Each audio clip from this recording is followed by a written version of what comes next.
Coronavirus, la pandemia. ¿Cuáles son los síntomas? ¿Cómo se transmite?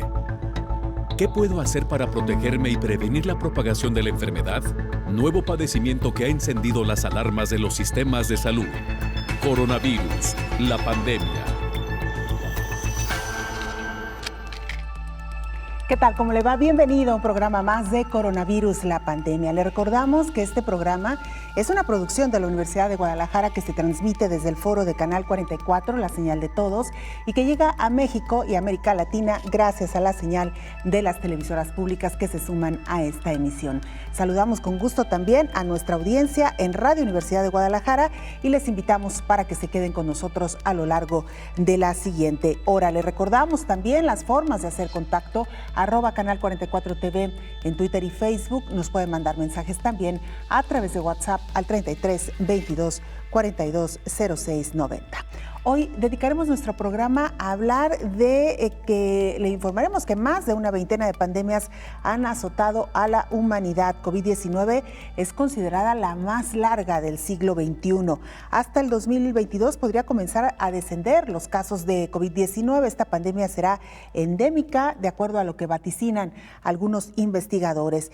Mientras que Italia rinde un tributo a las personas que murieron por COVID-19 a un año de la pandemia, en Israel comienzan a abrir las puertas de la economía tras vacunar a su población. Es realmente increíble lo que está sucediendo en Israel con este proceso de vacunación y los números en descenso, prácticamente en picada. El número de contagios, le estaremos por supuesto contando este caso. La Organización Mundial de la Salud llama a la población en general a no bajar la guardia y prepararse para las próximas pandemias que llegarán al planeta Tierra. Le contaremos también que los casos globales de COVID-19 llegan a 111 millones de casos confirmados y más de 2.400.000 decesos. Hoy por hoy, Estados Unidos, India y Brasil se mantienen en los primeros lugares con el número de casos. Italia conmemoró este fin de semana el primer aniversario de la llegada del coronavirus, rinde tributo a 97.500 personas que perdieron la vida, que perdieron la batalla ante COVID-19. Todo esto y mucho más en los próximos minutos. Vamos con nuestra compañera Isaura López Villalobos. Ella nos presenta la pieza que da marco, que da contexto a nuestro programa de hoy. En la historia de la humanidad, los virus y bacterias se han convertido en una avalancha desastrosa que ha puesto en jaque a los científicos mundiales. La capacidad de mutación y contagio de estos gérmenes son cada vez más severos con el paso del tiempo. Con la globalización hace que se expanda con mayor velocidad, dejando secuelas graves en todos los entornos. Aunque la ciencia avanza, las dudas surgen e incluso se desconoce la magnitud de las olas pandémicas que pueden llegar a presentarse. Aunque ya había una advertencia de un posible virus altamente contagioso parecido a influenza, la sorpresa fue que llegó uno más escurridizo como la COVID-19. A lo largo de los años en el planeta Tierra han surgido una variedad de virus que han ocasionado enfermedad y muerte en poco tiempo, y otros han hecho efecto epidémico y pandémico más extensivo. Una veintena de pandemias han puesto a temblar a la humanidad. La peste antonina, dejando 5 millones de muertes, y la peste de Justiniano, 40% de la población se vio afectada y 4 millones de personas perdieron la vida. Luego vino la epidemia de viruela japonesa y la peste negra. En el siglo XVIII, la expansión de la viruela, que dejó graves secuelas en las personas que lo padecieron, es una de las pandemias erradicadas mediante la vacunación. Siguieron una variedad de grandes plagas en los siglos XVII y XVIII. En la historia quedan marcadas las secuelas del cólera, la tercera pandemia de la peste, la fiebre amarilla. La gripe española surgió en los últimos meses de la Primera Guerra Mundial, dejando sin vida a casi 50 millones de personas. Para 1957, la gripe asiática o AH2N2 con una propagación acelerada, dejando 1 millón de muertes. Una década después surgió la gripe de Hong Kong con la variación grupal AH3N3. Y ya para el año 2000 se vino una cascada de virus que ocasionaron pandemias que aún permanecen en determinados países del planeta y otros se fueron extendiendo de manera acelerada como el síndrome respiratorio agudo severo, SARS, el ébola, el MERS, la gripe porcina y a la fecha vivimos los estragos del coronavirus COVID-19. A un año, 2 meses de la COVID-19, de acuerdo con el mapa Johns Hopkins, cerca de 2.500.000 personas han perdido la vida y 111.330.000 han enfermado. La COVID-19 dejó de estar sola. Ahora está acompañada de las variantes de Reino Unido, Sudáfrica y de Brasil. Informó Isaura López Villalobos. Vamos a la sede de la Organización Mundial de la Salud en Ginebra, Suiza. Nuestro compañero Roberto Castañares nos presenta el más reciente informe de este organismo. Roberto, qué gusto saludarte. Adelante con el reporte. Hola, ¿qué tal? Buenos días, Belén. Buenos días a todo el auditorio de Canal 44. Las cifras que maneja la Organización Mundial de la Salud con los datos que le proporcionan los países confirman que en mes y medio los casos de COVID-19 en el mundo han disminuido en algo más del 50%. A principios de año se notificaban cada día más de 800.000 casos. En la última semana la media es de 380.000 por jornada. La tendencia es clara, igual que en el número de fallecidos, aunque en este caso la bajada comenzó después, a finales de enero en concreto, de modo que en 3 semanas hemos pasado de notificar 15.000 decesos diarios en todo el mundo a 10.000 en estos últimos días. Por ponerlo en perspectiva, en cuanto a casos, estamos al nivel de principios de octubre pasado y en muertos como en los inicios de noviembre, pero entonces, en ambas contabilidades, estábamos en la fase de ascenso de la curva y ahora vamos en la de descenso.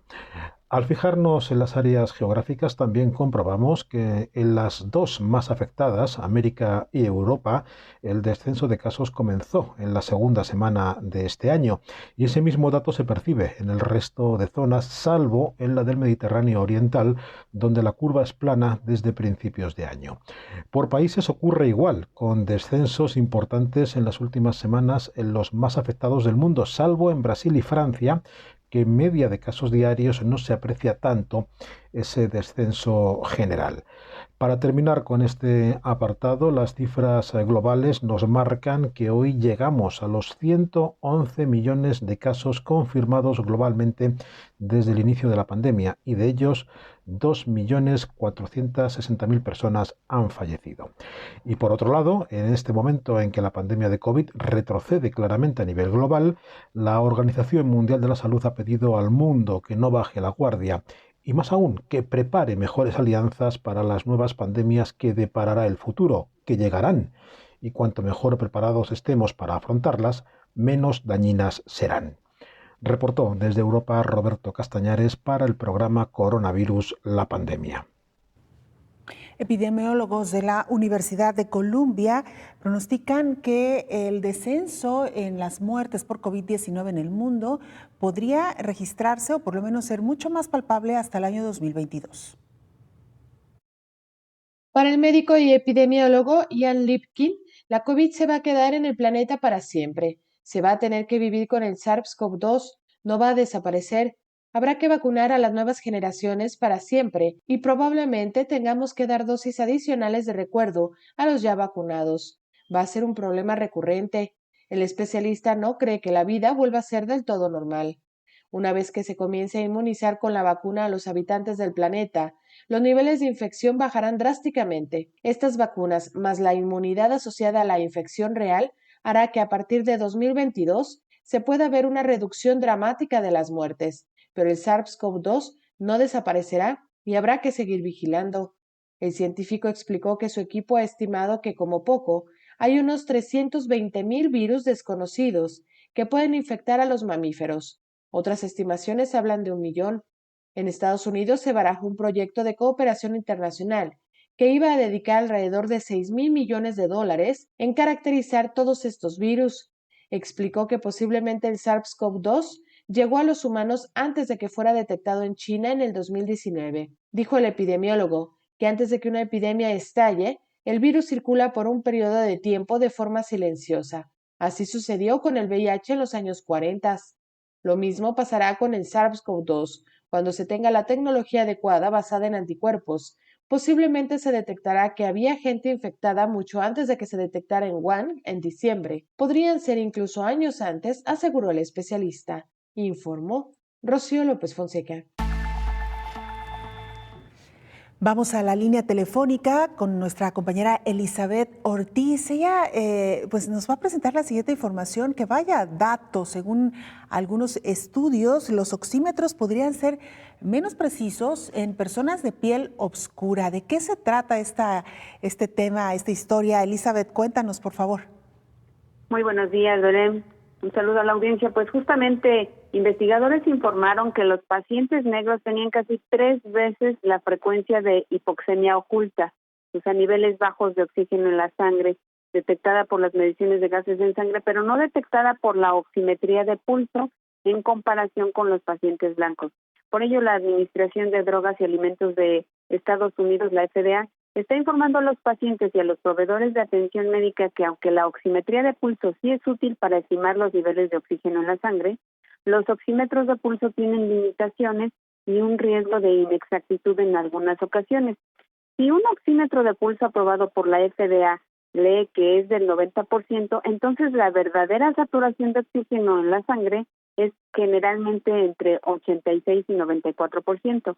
La precisión del oxímetro de pulso es más alta en saturaciones de 90 a 100%, intermedia en 80 a 90% y más baja por debajo del 80%. Es decir, que entre más bajo sea el resultado, más imprecisa es la medición. La evidencia científica más actual muestra que existen algunas diferencias de precisión en los oxímetros de pulso entre la pigmentación de la piel oscura y la clara. Esta diferencia suele ser pequeña en saturaciones superiores al 80% y mayor cuando las saturaciones son inferiores al 80%. Es importante señalar que este estudio retrospectivo tuvo algunas limitaciones y se basó en datos de registros médicos recopilados previamente de estancias hospitalarias y pues bueno, no se pudo corregir estadísticamente en todos los factores de confusión potencialmente importantes. Pero la FDA está de acuerdo en que estos hallazgos destacan la necesidad de evaluar y comprender más la asociación entre la pigmentación de la piel y la precisión del oxímetro. Entonces hay que estar muy pendientes de cómo se registra porque como estos son unos adelantos en las investigaciones, habría que tener, digamos, como una doble medición para saber si estamos saturando de acuerdo, si nuestra saturación es más baja, digamos que es más imprecisa en estos casos y asociado justamente a pieles más oscuras. Este es el hallazgo que apenas está alertando la FDA. Hasta aquí la información, Belén. Así es, Elizabeth, y como bien lo dices, estar muy atentos a el resultado que nos dan estos oxímetros y sobre todo tener el cuidado o por lo menos garantizar que sean oxímetros que estén funcionando, que estén bien calibrados, y algo que nos han recomendado los expertos es no exponer estos oxímetros a otros aparatos electrónicos, por ejemplo, algún celular o computadora, porque podrían descalibrarse, es decir, guardarlos en lugares apartados y pues darles el mejor mantenimiento para que siempre sean efectivos al momento de tomar nuestra oxigenación. Sí, por experiencia algunos pacientes han notado que saturan de acuerdo con los niveles normales, pero resulta que lo prueba otra persona y saturan lo mismo, lo prueba otra persona y saturan lo mismo. Entonces ahí habría que hacer una verificación de cómo está midiendo el oxímetro, porque si solamente lo medimos en una persona, puede dar la sensación de que todo está bien y a lo mejor no está bien la medición que nos está dando, nos está arrojando a lo mejor información equivocada, porque si en 3 personas mide lo mismo, hay que sospechar de esa medición, ¿no? Algo está fallando. Así es, Elizabeth, y sobre todo el tratar de obtener estos aparatos que hoy por hoy se han hecho indispensables en sitios seguros, un oxímetro de calidad reconocido, porque sin duda alguna es hoy por hoy fundamental en el tratamiento de los pacientes con COVID-19. Muchas gracias, Elizabeth, por la información. Muy buenos días, Belén. Hacemos una pausa brevísima, regresamos con mucho más.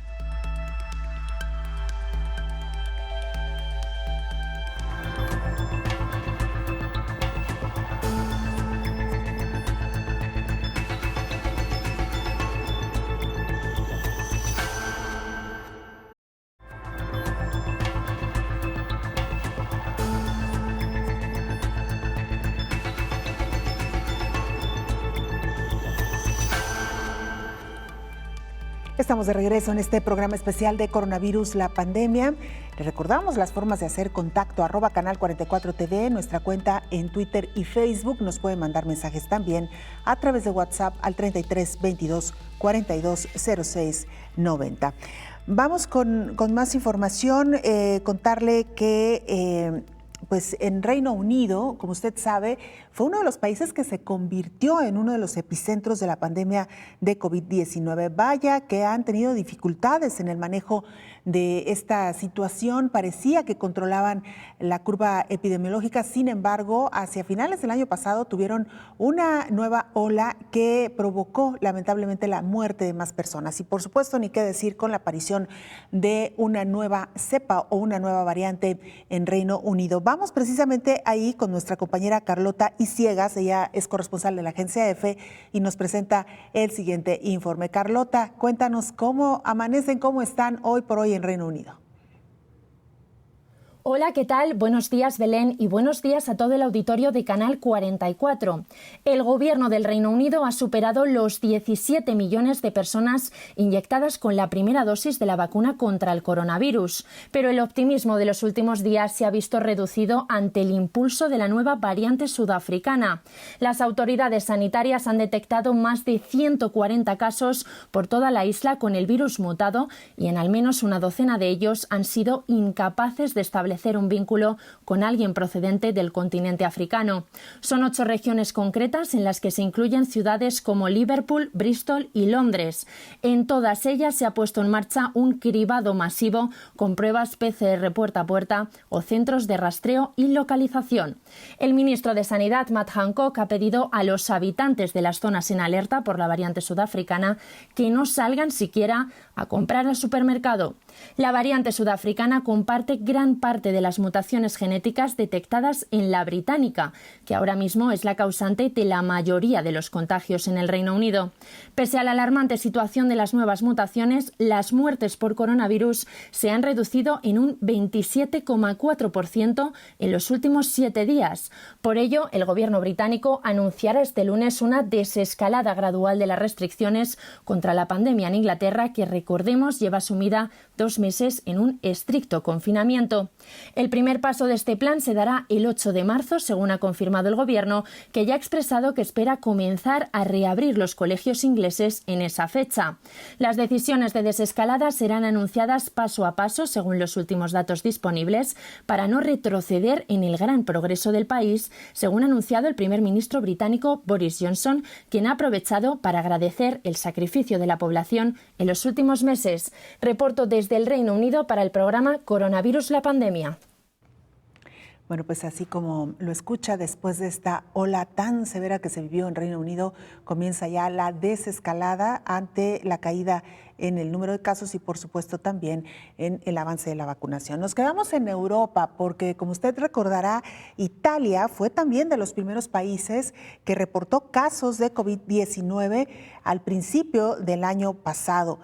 Precisamente Italia está conmemorando su primer aniversario de la llegada del coronavirus. Los poblados del norte de Italia rindieron tributo a los fallecidos. Este país tiene más de 97.500 muertes confirmadas de COVID-19, aunque expertos señalan que hubo más decesos que no fueron diagnosticados. Si bien la primera oleada de casos afectó a Lombardía y las regiones del norte, la segunda ola, acaecida en el otoño del 2020, ha impactado en todo el país. La cifra de casos se ha mantenido alta a pesar de las severas restricciones al traslado de personas y al cierre de espacios. Italia tiene 2.8 millones de casos confirmados de COVID-19. El 20 de febrero del año 2020, en un hospital en Condogno, Lombardía, fue diagnosticado el primer caso de COVID-19 en una persona sin vínculo alguno con Asia, donde se originó la enfermedad. El gobernador de Lombardía y el alcalde local asistieron a una ceremonia en honor de las víctimas de COVID-19. El monumento consiste en 3 pilares de acero, símbolo de la resiliencia, solidaridad y renovación.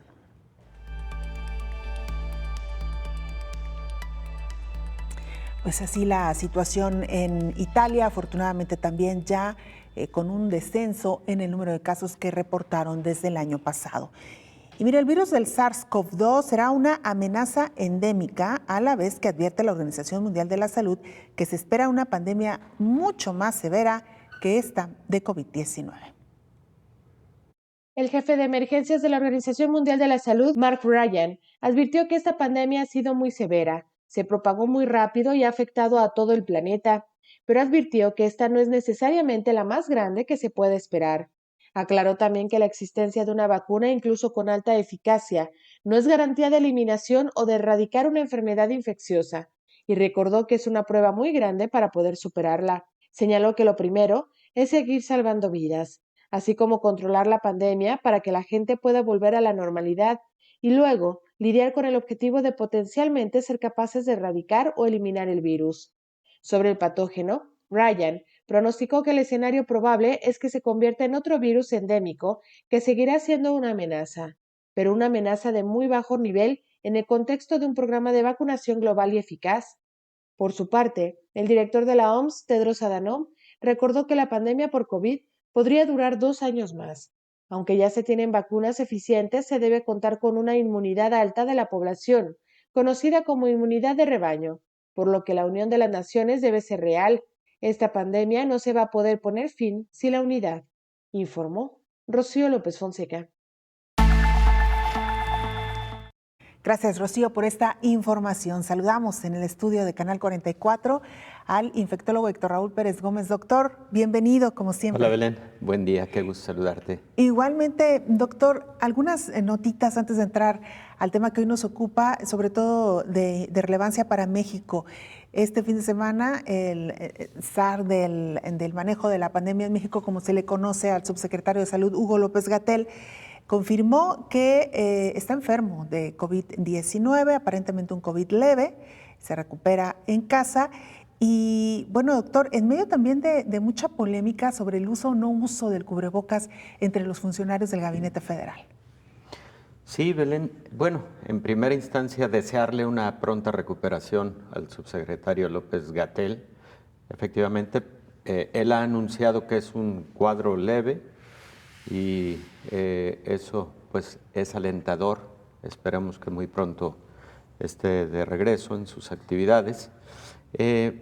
Bueno, efectivamente la polémica del uso de cubrebocas no podía faltar ante una noticia de esa naturaleza, porque el subsecretario López-Gatell ha sido uno de los funcionarios que ha insistido en que el uso de cubrebocas no es precisamente la mejor herramienta o la única para la prevención de COVID-19. En diversos momentos él manifestó la importancia del uso de cubrebocas en el enfermo, pero de igual forma el hecho de que guardar la distancia entre persona y persona, una distancia razonable, mayor de 2 metros, espacios abiertos, etcétera, hacía en un momento dado innecesario el uso de cubrebocas, ¿no? Una polémica de muchos meses.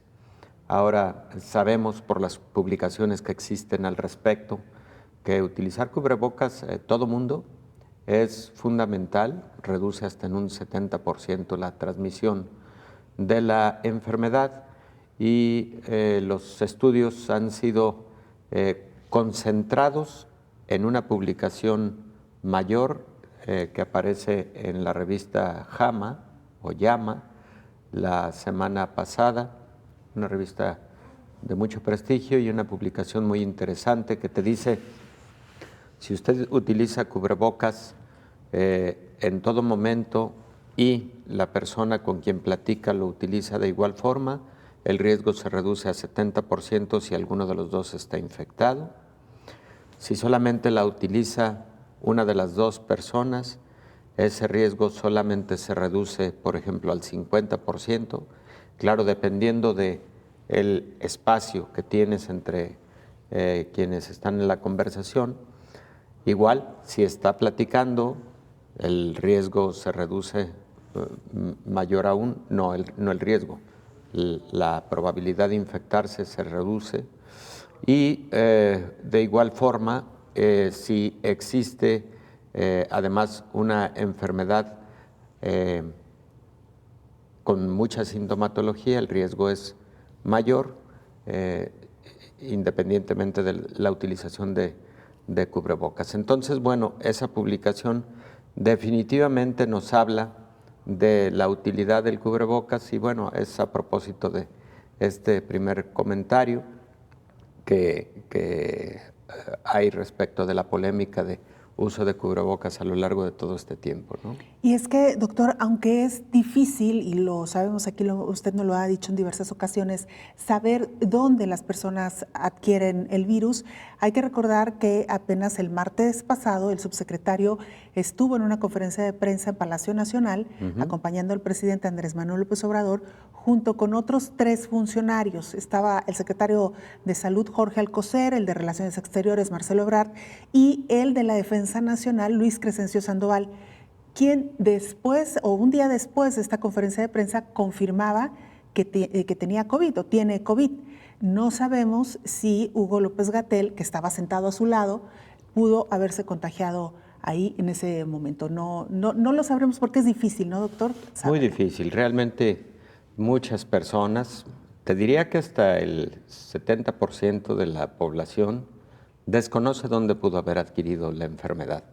El 30% restante lo tiene muy claro porque frecuentemente es en brotes familiares, ¿no? Así es. Entonces, pues sí, y reiteramos desearle pronta recuperación, ¿no? Al subsecretario López-Gatell. Por supuesto. Doctor, vamos a hacer una pausa y regresamos para hablar sobre los nuevos embarques de vacunas que están llegando a México. Llega la primera vacuna china, llega la primera vacuna rusa y esta semana también el gran anuncio, y que lo cual nos da mucho gusto, otro lote de Pfizer para la inmunización del personal de la salud. Así es. Con esto regresamos después de la pausa.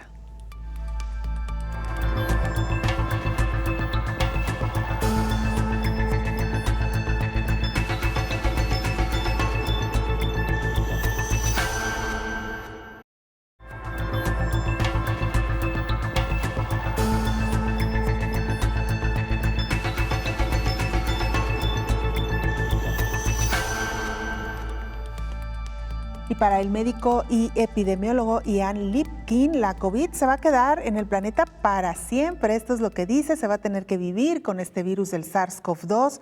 No va a desaparecer. Habrá que vacunar a las nuevas generaciones para siempre y probablemente tengamos que dar dosis adicionales de recuerdo a los ya vacunados. Va a ser un problema recurrente, dice este especialista, que no cree que la vida vuelva a ser del todo como la conocíamos antes. Una vez que se comience a inmunizar con la vacuna a los habitantes del planeta, los niveles de infección bajarán drásticamente.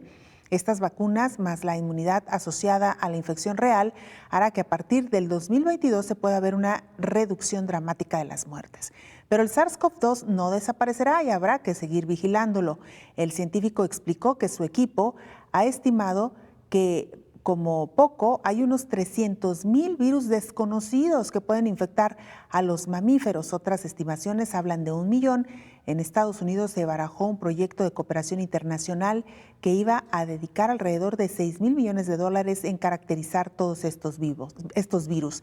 Explicó que posiblemente el SARS-CoV-2 llegó a los humanos antes de que fuera detectado en China en 2019. que antes de que una epidemia estalle, el virus circula por un periodo de tiempo de forma silenciosa. Así sucedió con el VIH en los años 40. Lo mismo pasará con el SARS-CoV-2. Cuando se tenga la tecnología adecuada basada en anticuerpos, posiblemente se detectará que había gente infectada mucho antes de que se detectara en Wuhan en diciembre.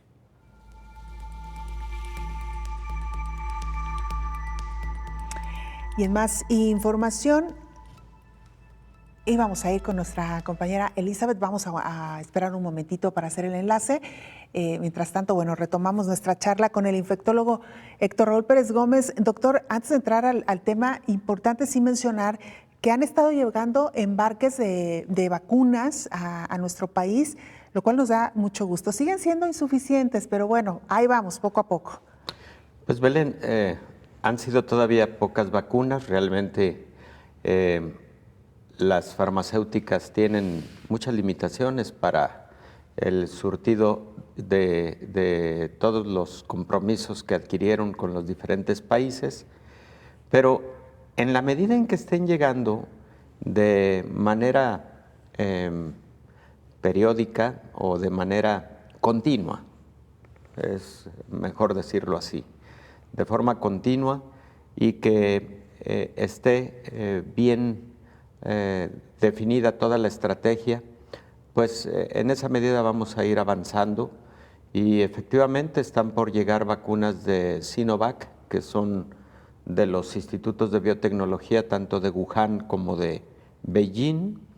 Están por llegar una nueva dotación de Pfizer.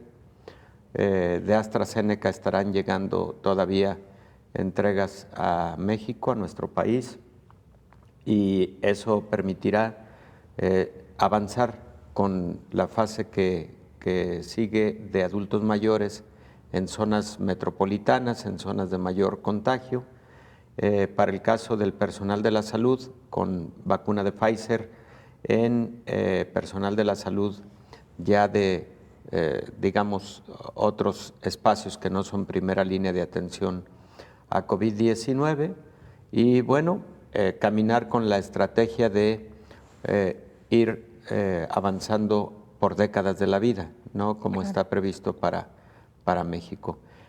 Ahí probablemente vayan a ocurrir algunas adaptaciones de la estrategia originalmente propuesta, porque el magisterio está exigiendo mucho la vacuna para poder reanudar clases presenciales en algún momento más adelante. Entonces es probable que también se vayan a hacer ahí algunas adaptaciones, como también se ha propuesto por parte de diversos grupos el que se dé cobertura a las personas con mayores riesgos, ¿no?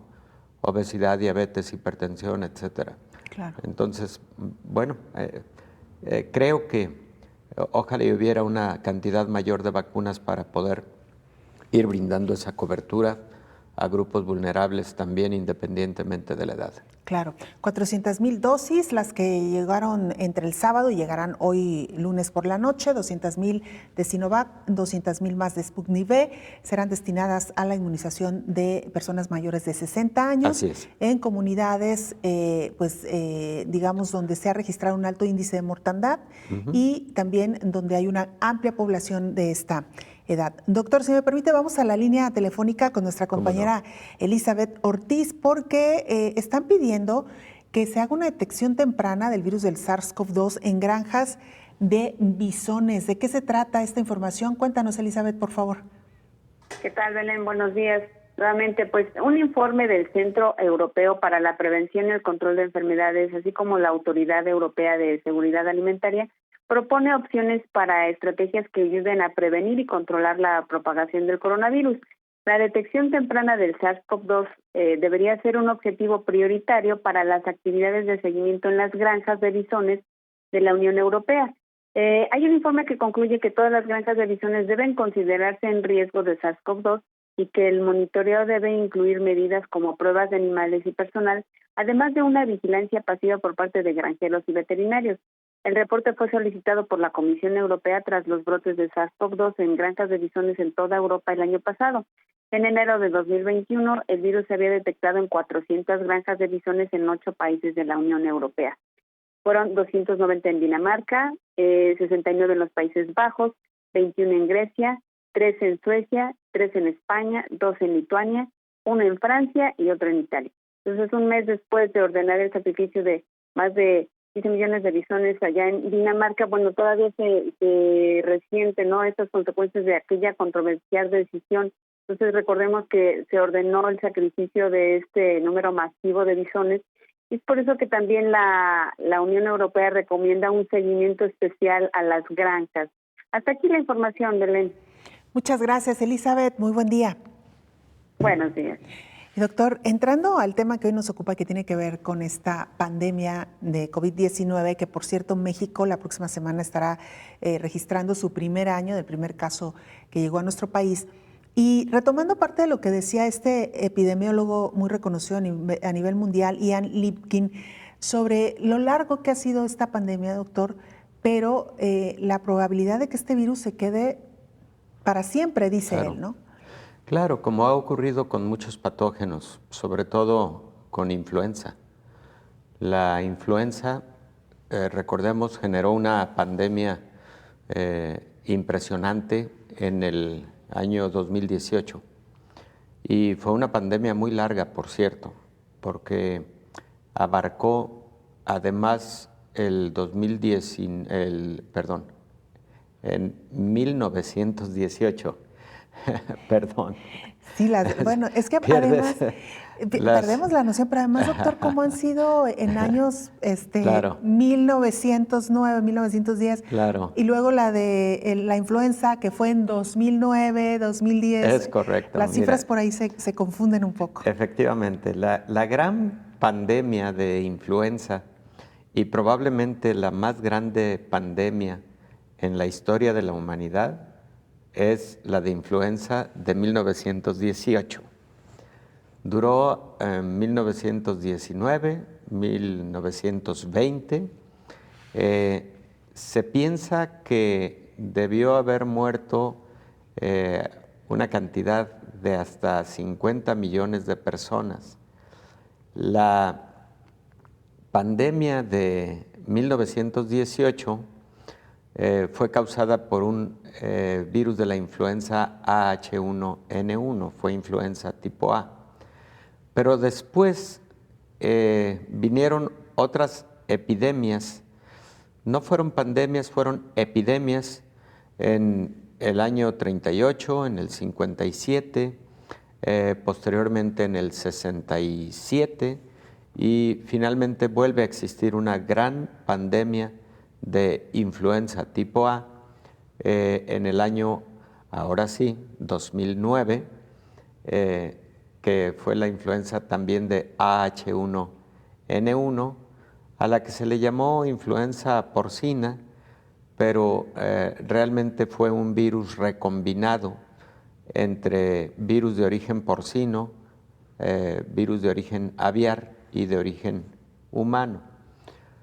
Esa pandemia fue relativamente corta, tuvo una duración de 10 meses aproximadamente.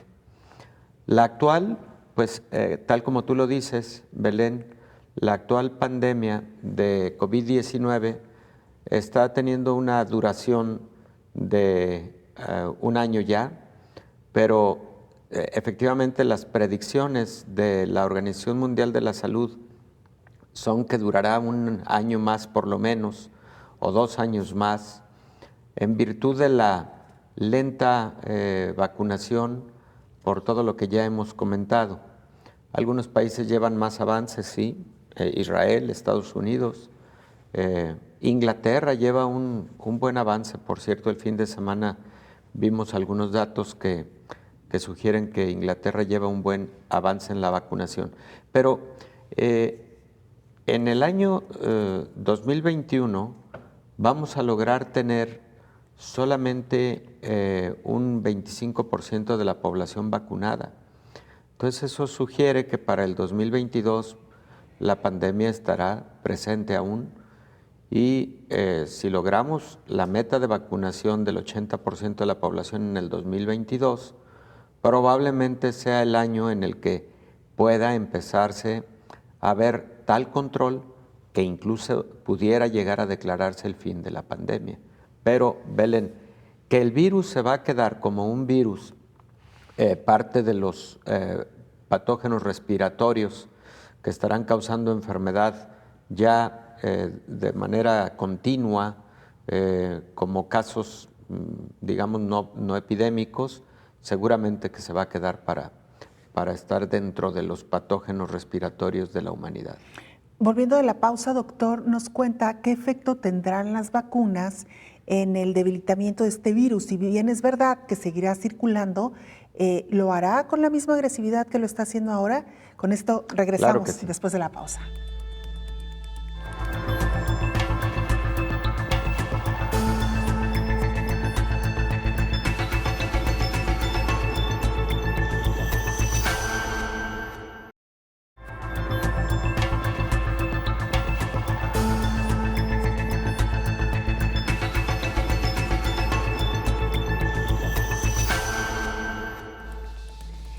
Y mira, Israel comenzó a levantar muchas de sus restricciones por coronavirus y empezó a reabrir su economía después de que la campaña de vacunación del país y su tercera cuarentena nacional han empezado a bajar las infecciones. Casi la mitad de la población, de 9.3 millones de personas, se han puesto la primera dosis de la vacuna de Pfizer-BioNTech y casi 3 millones de personas han recibido la segunda. El gobierno de Israel dio a conocer el plan para permitir a las personas vacunadas asistir a eventos culturales, viajar al extranjero y asistir a restaurantes y otras instalaciones a través de una aplicación en sus celulares. Los gimnasios, piscinas, cines y restaurantes abrieron de nuevo para las personas que ya recibieron 2 dosis de la vacuna contra el coronavirus. La mayoría de las escuelas de grado y secundaria reabrieron tras casi 2 meses cerradas, junto con museos, bibliotecas, centros comerciales y mercados. Algunas restricciones de aforo permanecían en vigencia. Israel ha registrado al menos 743,000 casos de COVID-19 y al menos 5,521 muertes desde el inicio de la pandemia el año pasado.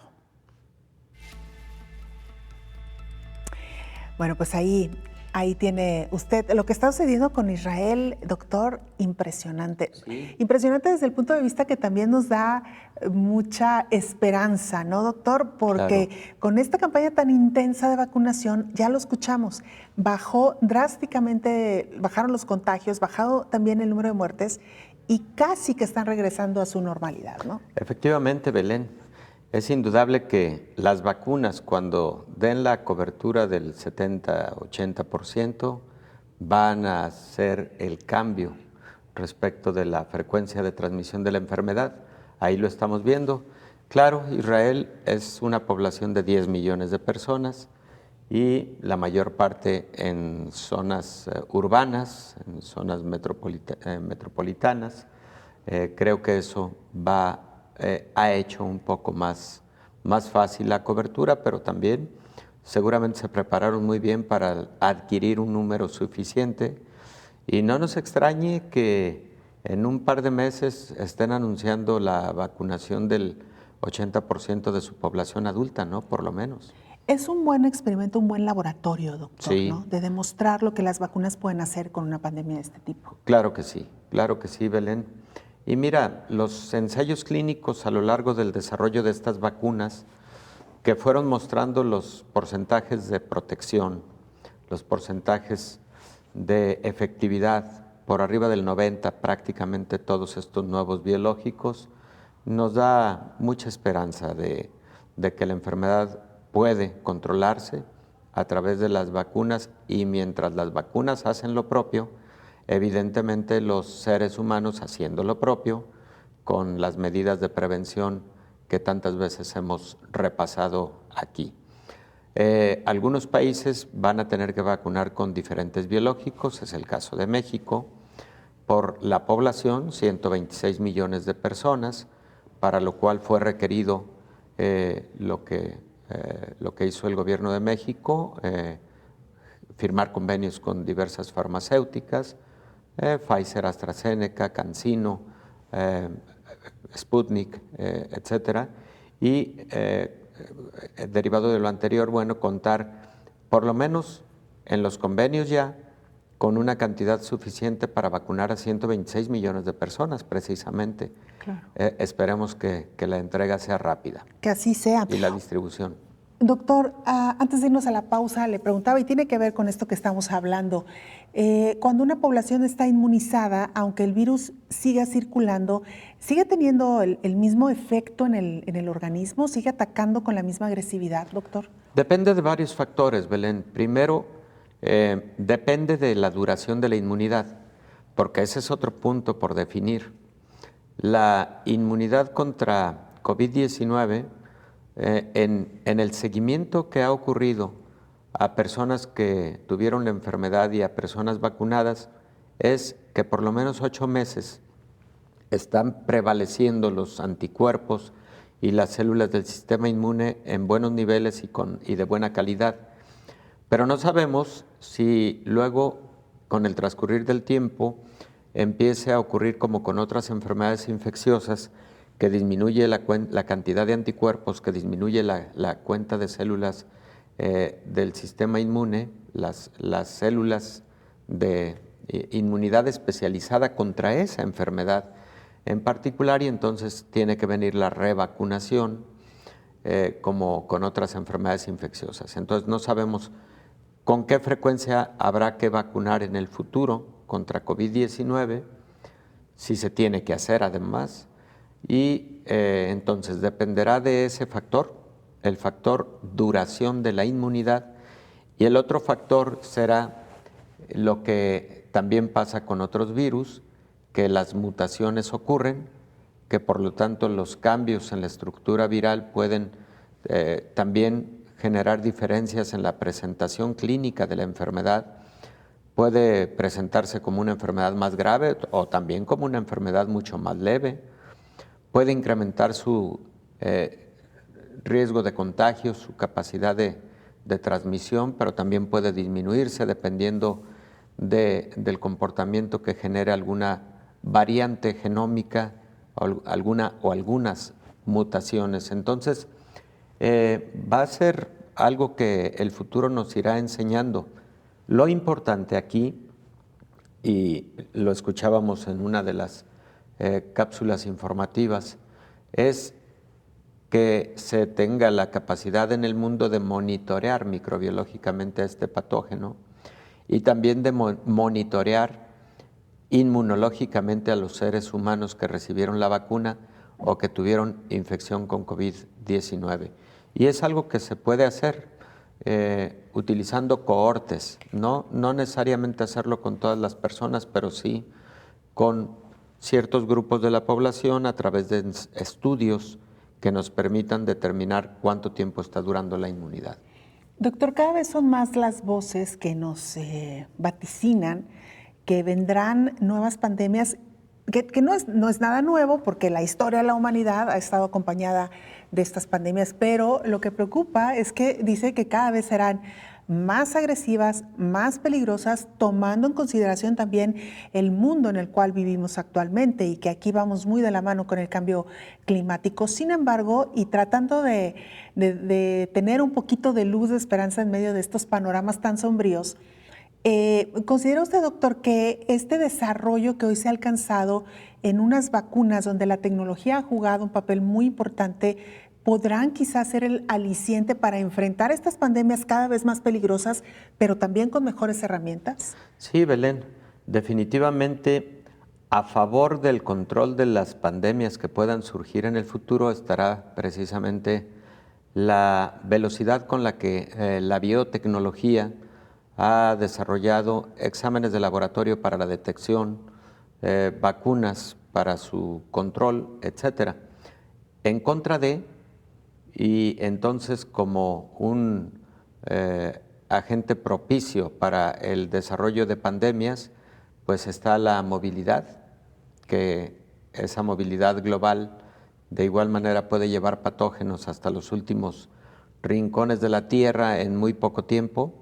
Y por otro lado, evidentemente, factores como el cambio climático, en donde sabemos que se modifican mucho los ecosistemas a partir del cambio climático, y esa modificación de ecosistemas puede generar, número uno, que aparezcan nuevos vectores de las enfermedades, como el caso de las arbovirosis. Me refiero, por ejemplo, a enfermedades como el dengue, chikungunya, Zika, fiebre amarilla, la infección por el virus del oeste del Nilo, etcétera. Bueno, se pueden generar cambios en el comportamiento de los vectores. También se pueden generar cambios en el genoma de los patógenos, de los microorganismos, y como consecuencia de lo anterior, bueno, efectivamente generarse epidemias o pandemias. De ahí la importancia de que los seres humanos hagamos en el día a día mucha conciencia, hasta en nuestras actividades cotidianas, porque precisamente ahí, en nuestras actividades cotidianas, es en donde se van generando la serie de eventos que luego, sumados a gran escala, representan esos cambios en el clima, esos cambios en los ecosistemas, ese impacto al medio ambiente, indudablemente la emisión de gases y de partículas contaminantes por parte de la industria, el uso de automotores, todo lo que va contribuyendo al impacto medioambiental, pero también al impacto de la mano del calentamiento global. Todo eso contribuye finalmente a que puedan ocurrir epidemias y pandemias. Un buen ejemplo es el dengue.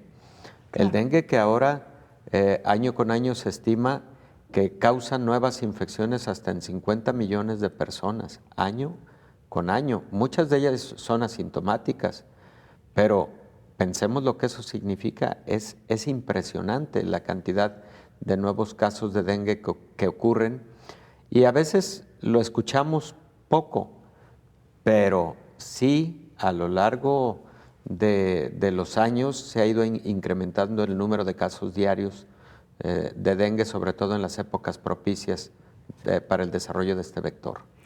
Hoy por hoy el cambio climático no implica solamente una alteración en la temperatura de la Tierra, hoy directamente tiene que ver también con la salud de quienes habitamos este planeta. Doctor, como siempre, muchas gracias. Un gusto tenerlo en esta mesa. Con todo gusto, Belén. Muchas gracias. Es el infectólogo Héctor Raúl Pérez Gómez. Nosotros nos vamos. Gracias por habernos acompañado. Lo esperamos en la siguiente emisión de Coronavirus, la pandemia. Coronavirus, la pandemia.